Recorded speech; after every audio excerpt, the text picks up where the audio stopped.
Go into too much detail, but she was a former probation officer. Yes. See, there are a lot of things that we're not talking about much. But let me introduce myself. My name is Elwood Harris. I am the founder and CEO of Everlasting Investments. It's a nonprofit organization where we go out into communities, we go out into community colleges, universities, Chapel Hill, A&T, we go different cities, different states, Atlanta, Virginia, Philadelphia. We hit the hard knocks. That's what I hit. We have the business motivational speakers that hit the ones that want something in life. Now I know that each one of these speakers ask y'all, how many of y'all want to be a business owner? How many of you want to be an entrepreneur? And only one raised their hand. But in your mind, everyone wants to work for themselves. You can fool us, but you can't fool yourself. You can look in that mirror and you can sit and look in the mirror and see yourself. And you can say all the things that you want that mirror to have a different reflection. But only you with your own eyes can see the fact. Are y'all with me? Yes, sir. Now, I am 40 years old. I'm married, been married 16 years. I have 6 kids. My oldest son's mother was murdered on my birthday here in Goldsboro at the checking cash place. Half of y'all was babies. I ran the streets. I was a game banger. I was blood. I didn't play no games. I was short, carried pistols. And I would pop that pistol on anybody that tried to play me because of my height. I'm not here to put no front on. I don't do that. This is my passion. And when you have a passion, like she said, nothing's going to stop it. Nothing. I don't care how many people put statistics on Little E, Black Brown, Elwood Harris. I don't care how many people say, you know what, he was a drug dealer. He snorted a lot of cocaine. He was this, he's nothing. He's not going to make it. Let me tell you something. I made the #1 entrepreneurship African-American entity in Wayne County with the GED. Okay. Because of my passion. When you have a passion, it's on fire. And since I see that we have a fireman as a teacher, let's talk about fire real quick. I switched my whole message. Yes, sir. When you got fire, it burns. You don't want to get near it, correct? You don't want to get near no fire. That's correct, right? Yes, sir. So you prepare yourself if you're going to go in the midst of fire. That's right, right? Come on, don't look at me like I'm foolish. I used to be your age. Right. I got 2 kids in college, 2 in high school, a 9-year-old, 3-year-old. So just like Miss McMillan said, Miss Atkinson said, Mr. Sessions said, it's facts. We don't come with opinions because motivational speakers that's in the organization that I deal with, we speak facts. When I was a gang member, don't come to me with opinions to get your head busted. We speak facts. Now, let me get into my message. That was just my introduction. See, as I was growing up, I grew up in Fairview. If anyone know about Fairview, they call it the Island. How many know that they call it the Island? Do you know who came up with that name? I did. The reason why I came up with that name, the Island, it was because it was the only project away from the other projects. And we used to walk from Fairview to Lincoln Homes to West Haven just to make a $50 sale, make a $100 sale. And I said, you know what, I'm tired of this. We got to walk all the way back to Fairview. It's like an island. And it's a rap name that I came up with. I'm from the I-Dot land. When shoes hit dirt, you know I ain't playing. You don't understand what I'm saying till you feel what I'm spraying. That's where I came from. Oh, listen to me. Been there and done that. The officer Mike Green, some of y'all want to be gang members or gang bangers. Mike Green, they call him Peanut. Only one came up with that name when he first joined the force. I had a lot of drugs in my hand. He came up, the boys ran. I dropped almost $2,000 worth of cocaine. And they were like, you better run for the police. I said, this is my only pack. And he came up, and that's my first choice, trying to get my drugs instead of trying to get my freedom. I get my pay. He locked me up. I said, man, your peanut head self. And they ran with that. I'm glad you know something. I'm going somewhere with this. Me as in a negative environment, I didn't know that I was a leader. Because the things that I said, it's here now. I didn't know that Fairview was going to be called the Island years later. It was just something I just made up. Now it's a name that goes on. I see on Facebook, we're going to the island. I asked some of these young boys when I was in prison, I'm from the island, man, you don't know me. I said, let me ask you something. Do you know what the island represents? No. I said, well, you need to shut your face if you don't know what you're talking about. I'm serious. I'm going somewhere with this. See, a lot of people dictate how you live. See, school is here for education. It's not here to play. See, when I was in this school, I played, me and Mr. Polak, we played around. We did a lot of negativity. But there was something that impacted our life. I don't know what impacted his life, but what impacted my life was when I was out in Fairview one day, and I was out hanging, ducking school. November the 2nd, 2002. They said there was a girl that was just killed at the checking cash place. It was my kid's mother. On my birthday. That was the worst moment of my life. I had probably a half a kilo. I probably had over $30,000. And there was nothing that could bring her back.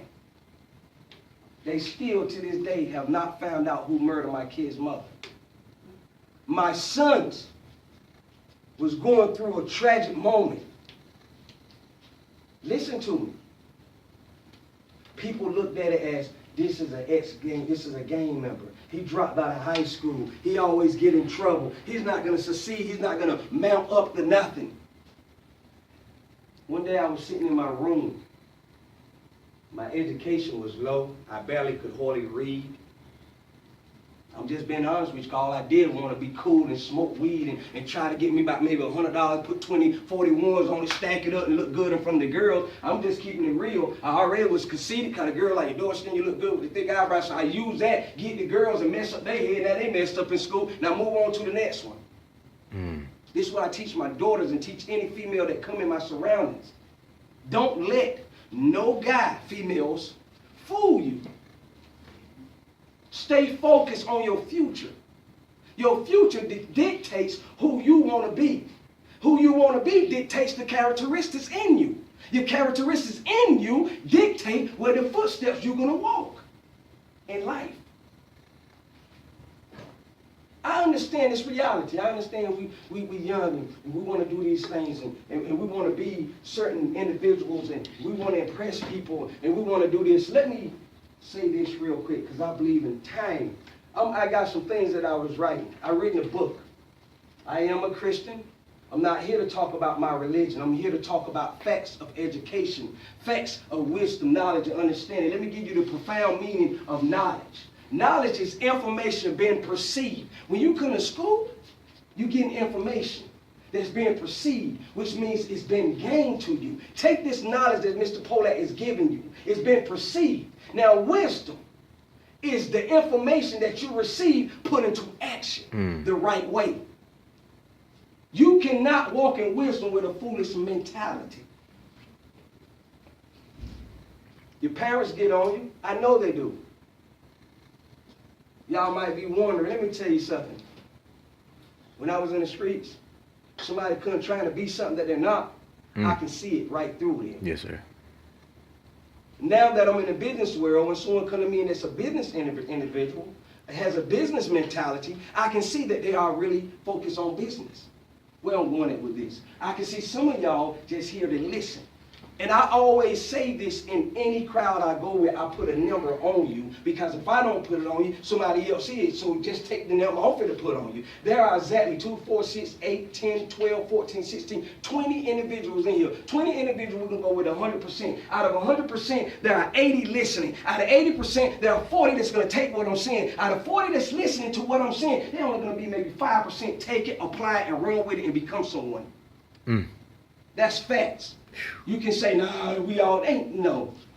I don't, wherever I go, I put a passion with it because I know what it's like. I was homeless. When my kid's mother was murdered, I was homeless. Didn't have nowhere to stay. I was banned from the project. You go to any housing authority, you look at Elwood Harris, it say menace to society. I didn't play no games. That's why I said, ask some of your parents, your uncles, your cousins, your friends, whatever. Little E, I changed my life though because I got tired of living that negative lifestyle. And just because you're in a negative environment don't mean that you have to live in a negative environment in your mind. Teach.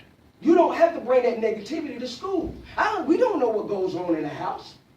One thing I learned that my father and my mother always taught me, whatever goes on in the house, stay in the house. Now I can understand if there's some damage or whatever and you need to talk to someone that counsel, that's what they're here for. But what I'm saying is, just how you frustrated at school, at home, you don't bring that frustration to school to your classmate and they're trying to focus to be someone else. Thank you.